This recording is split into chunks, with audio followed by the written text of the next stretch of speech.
So there's a couple of tests that we can do for carpal tunnel syndrome. The first one is the Phelan's test, where we get our client to put the dorsum of their hands together. So we're getting the wrist into wrist flexion, which we get the clients to hold for up to about a minute. Usually if they have carpal tunnel syndrome or some compression happening through that carpal region around the flexor, beneath the flexor retinaculum, the symptoms will be reproduced fairly quickly. If nothing happens after a minute, then we can determine that there's no carpal tunnel involved there. But the symptoms will be pins and needles, tingling, numbness, and probably just pain around that wrist joint there. So that's our Phelan's test. Our oriental prayer test is where you put your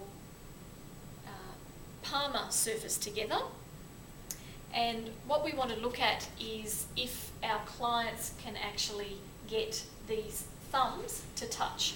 So if you turn around, we're looking for any paralysis that can actually happen long term, or atrophy of our thenar muscles, So if there is some atrophy of the muscles through there, the clients won't be able to bring their thumbs together. They'll be sitting out like this, and that would be a positive oriental prayer test.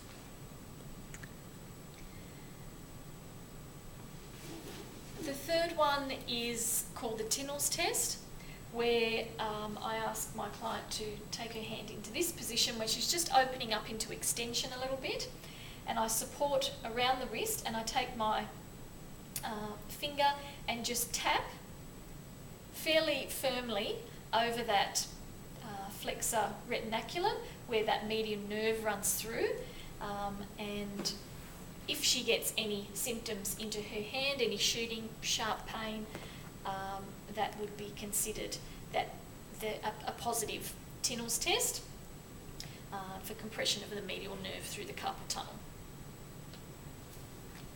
So that's our 3 tests for carpal tunnel syndrome.